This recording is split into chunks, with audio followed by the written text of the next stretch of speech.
Good day, viewers. Welcome to another fresh edition. Okay, in today's tutorial, I want to show you how we derive another standard derivative. If we say y equals to sine x over cos x, I want to show you how we derive another derivative now. Okay, and I'm very sure you guys are going to like it. Okay, now we're having sine x over cos x.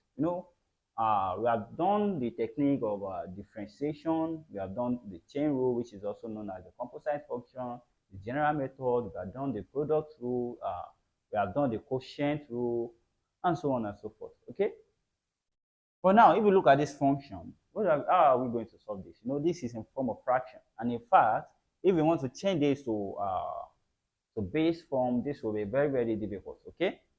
So this is in form of fraction now.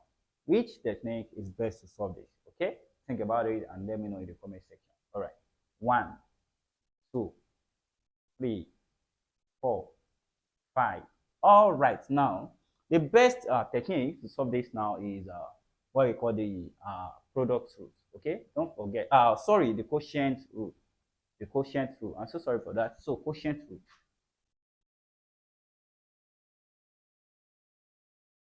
Okay, and this quotient rule says that our dy dx, okay, equals to v du dx, okay, minus u dv dx all over v to the power of 2. Okay, so that's what you're having as the quotient rule. That's what it says. Now, the upper part of the fraction, which is known as the numerator, will be my u, while the lower part of the fraction, which is known as the denominator, will be my v.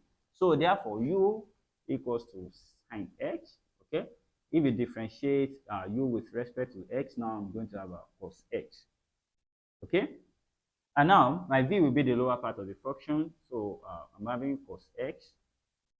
Okay, and if you differentiate v with respect to x now, I'm going to have a minus sine x. Of course, this is variable, and then our v to the power of 2 will be equals to cos squared x. Okay, this is something as cos x to the power of 2, and this is equals to cos squared x. Okay, I'll get that now.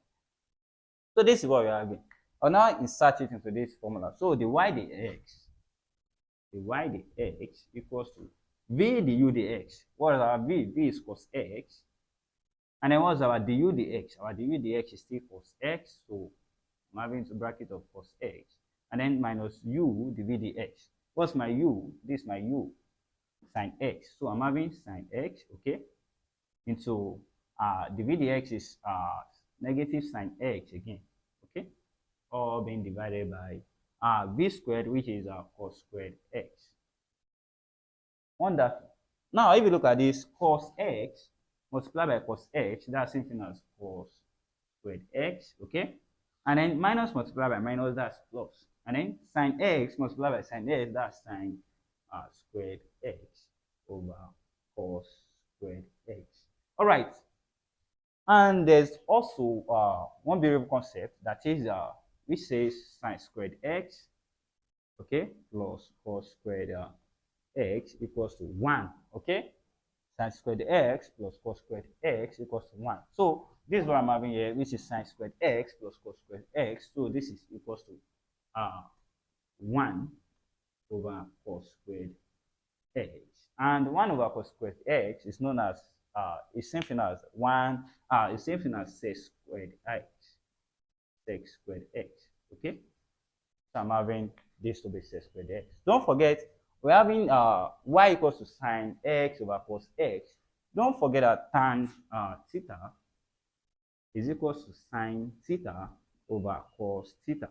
Okay, now we're having y equals to sine x over cos x. That shows that our tan x, of course, now equals to sine x over cos x.